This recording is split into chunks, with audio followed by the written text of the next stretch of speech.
Hello, welcome back to my channel.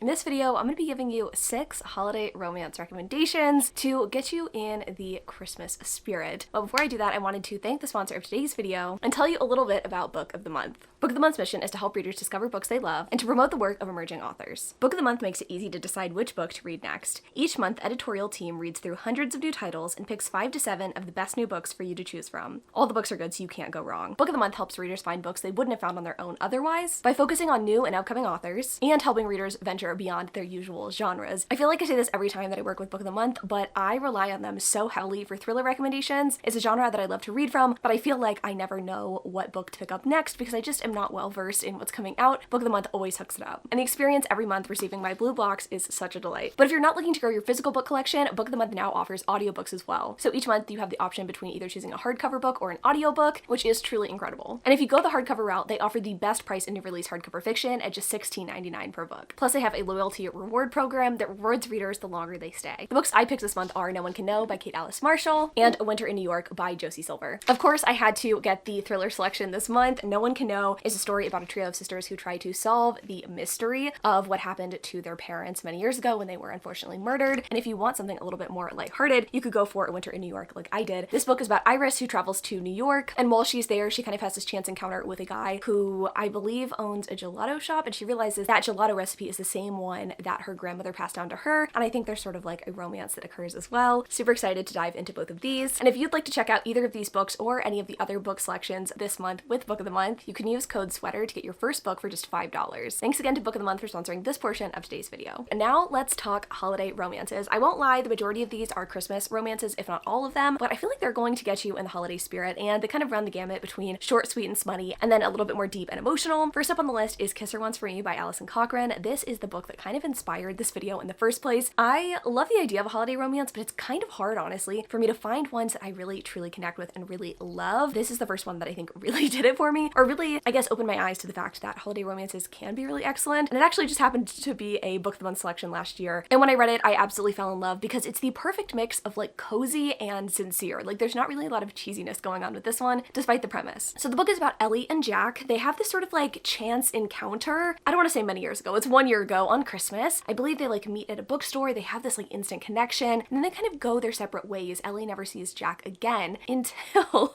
the following Christmas time, I suppose you could say. Ellie's kind of fallen on her time. She has come to the city in search of like good career opportunities, but she's having a really, really hard time. And her landlord like kind of strikes a deal with her and is like, hey, I kind of need someone to go with me to my family's Christmas. I also need someone to marry me to get my family inheritance. I know you've fallen on hard times. How about we get married and I'll give you some of my inheritance? And this is just an offer that is just too good to pass up for Ellie, so she decides to take it, but that kind of gets her into hot water because she goes to the family Christmas home and she comes across Jack. And so Jack and Ellie kind of have to fight their feelings for each other because obviously they need to pull this off. There's like a will involved, there's money involved, and it is just so charming, so delightful. Also, I should probably mention that Jack is a woman, so this is a queer romance, which is super fun, and I loved every bit of it. Like, yes, the setup is kind of like, I guess, kind of cheesy, kind of generic, but the characters are really what makes this one stand apart from the others. I feel like Ellie was just so deeply relatable, and I really felt for her and her hard times kind of situation. And then Jack, I just fucking loved. I thought she was so fun. I just feel like this romance did it for me because of the characters. They feel like real people. When they get together, it is so explosive. Like,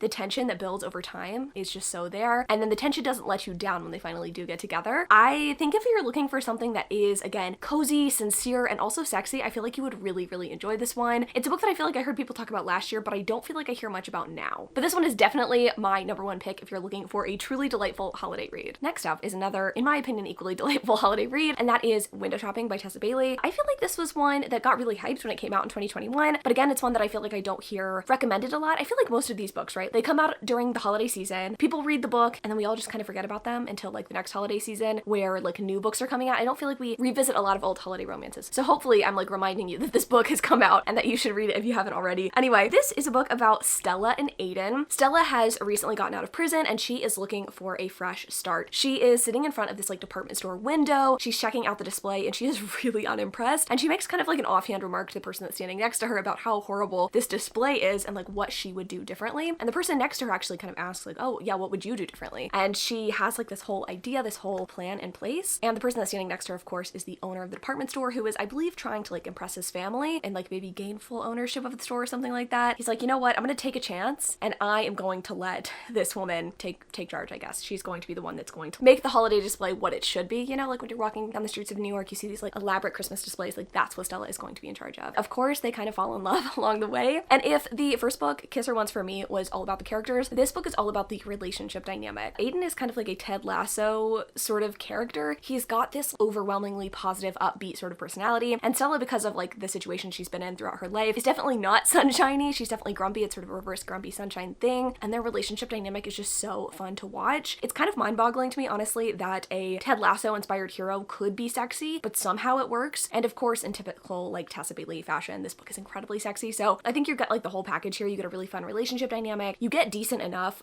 romance development, I guess you could say. And then you also get, of course, good smangin' times. It's a fun time. I think this is like the lighthearted fun that a lot of us need this holiday season. All right, sure. Love Light Farms, you could say, is an obvious choice to put on this list, but I know that some of you out here have heard about this book and still haven't picked it up. It's gonna go on the list. Love Light Farms by B.K. Borison. This book is about a different Stella who is trying to get this Christmas tree farm, I was gonna say up and running, but she's trying to get it to be successful. Someone sold it to her, and it has always been her dream to like have this like cozy small town life, to have this like Christmas tree farm, right? Like typical Hallmark shit. So unfortunately, things are not as easy as Stella might have thought. She does have other people working for her. There's like a bake shop, I believe, on the premises. There's also someone who helps her with the actual like farming part of the Christmas tree farm, but she's not exactly in the black, right? And she's worried that if she's not able to kind of pull off this Christmas season, that she might have to find something else to do. And that's not really an option for Stella. So she comes across this ad by one of her favorite travel influencers, not even an ad, but a contest, shall we say, where you can win $100,000 if you have like the most romantic small town setting. I don't know. I can't remember exactly what the contest is for, okay? The idea is that you're supposed to have this like charming place for this person to come visit, and whoever has the most charming place gets $100,000. And Stella, of course, has a charming Christmas tree farm, so she's like, okay, I'm gonna apply. But to make it a truly romantic place to come, she pitches herself as someone who fell in love on this Christmas tree farm, and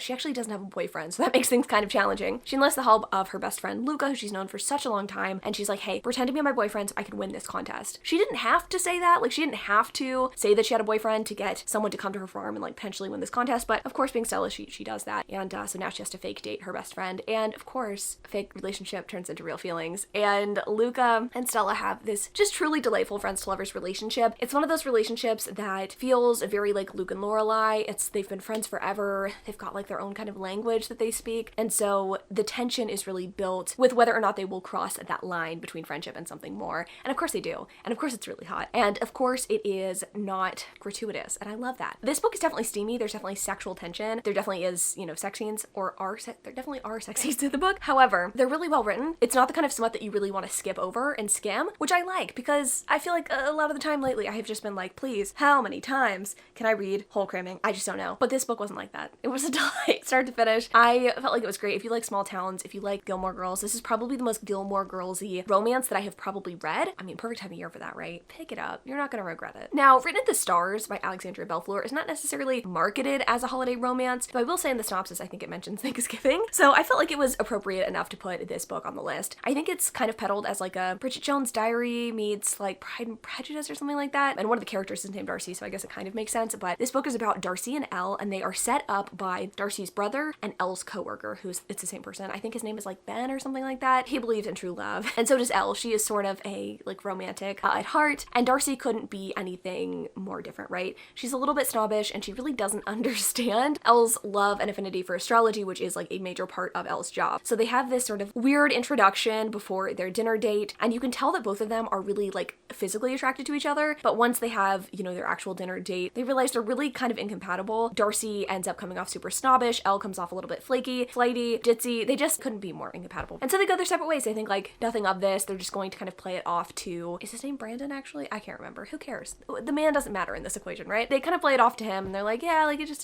didn't totally work. He gives his sister Darcy a hard time. He's like, you never believe in love. You always give up on it. And to be honest, she kind of wants him off her back. So she's like, hey, you know what? I might have lied. It wasn't the perfect date, but I think if we went on another date, it would be better. And she wants to prove to her brother, right, that she can like be in a successful long-term relationship. So she asks Elle to fake date, and Elle could use fake dating as well to kind of like legitimize her place in her family's eyes, right? Because her family doesn't, again, really believe in her career, similar to how Darcy doesn't believe in Elle's career. I believe she has a successful astrology Twitter account that she runs, and she's also going to like help someone make an app based on astrology or like with astrology included. So she definitely has a legit career, but it's just non-traditional, and a lot of people don't really understand that. So she definitely use actuarial skills of Darcy, the very like number heavy skills of Darcy to kind of like prove to her parents, like, I'm a serious person. Look at my girlfriend. Do you know what I mean? So they fake date, and it is really delightful. This book reminded me so much of a movie. Full disclosure, it's not my favorite book that I've read this year. I didn't give it 5 stars, but it just reminds me so much of a lot of rom-coms that I have watched, and in a good way, you know? The characters are a little bit frustrating. The third act breakup maybe lasts a little bit too long. I really liked the characters. They, again, felt very real, similar to the characters in Kiss Her Once from me. And I think if you're looking for a good holiday romance, this is really great. It's not super Christmas heavy, but there are family gatherings that take place around Thanksgiving and Christmas. So I just think this is a fun one to pick up. And if you haven't picked this one up, I think you should. It's been out for a while, and the other books in the series are equally as fun if you were curious. So let's move on to the last 2 books that I have on this list. They're very different from each other. First up, we have The White Christmas Inn. This is probably like the most Hallmarky pick on this list. It's one that I read back in 2021. I didn't expect to love it given the premise, but I did end up really liking it. It is, again, maybe the most stereotypical idea or like plotline ever, but it's about this older couple who runs an inn in a small skiing town, I believe, and there's like a big inn being built up the road, kind of like the ski resort, and they don't think they're going to be able to last another season because all of their business is being taken, right, by big Mr. Capitalism down the road. And so they have to make sure this Christmas season is really the one that they cherish, you know, because they might have to close the business, or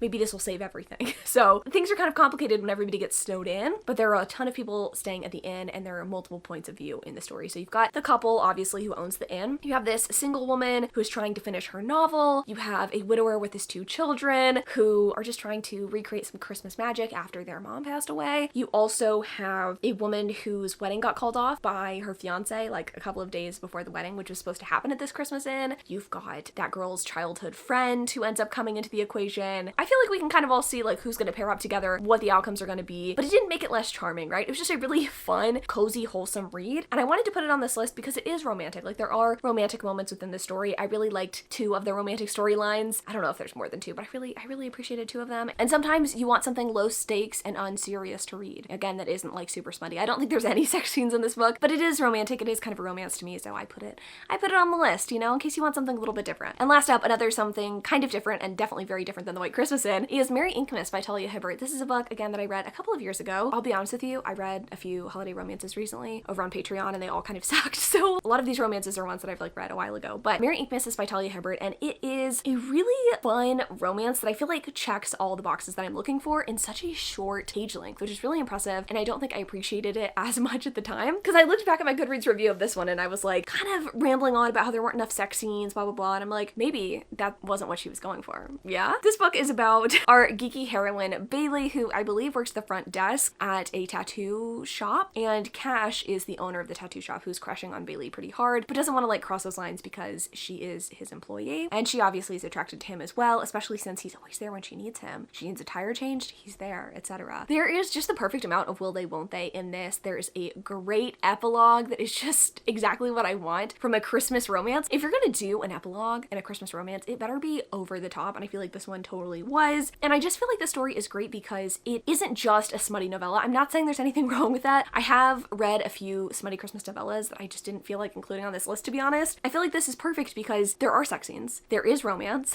there is everything that you would want in such a small package. Sometimes we don't want to commit to reading like a 300+ page book. We just want a nice palate cleanser, or we just want like a touch of the holiday spirit, you know? And I feel like this is the perfect book for that. It's a really good time. Talia Hibbert is such a fucking phenomenal author. It's insane. This is one that a lot of people would like. I feel like I don't hear a lot of people talk about this one, but it is really good. So those are the 6 Christmas romances, or holiday romances, I guess I should say, that I'm recommending to you. I hope that you found something new to read off of this list. If you have any romance recommendations in the kind of the holiday spirit, I would love to know. I am constantly searching for good holiday romances because I am a Christmas ass bitch. If you didn't realize, give me some recommendations feedback in the comments down below. Let me know if you're gonna pick any of these up. Also, if you would like to pick up one of these Read, Drink, and Be Merry sweatshirts with fun gingerbreads on the sleeve, links in the description. Also, I have a couple of other kind of Christmassy designs. Links again in the description if you want to check them out. No pressure though, obviously. I just feel like she's looking quite delightful on camera, and I would be remiss if I didn't point it out. Thanks so much for watching this video. I love y'all so much, and until next time.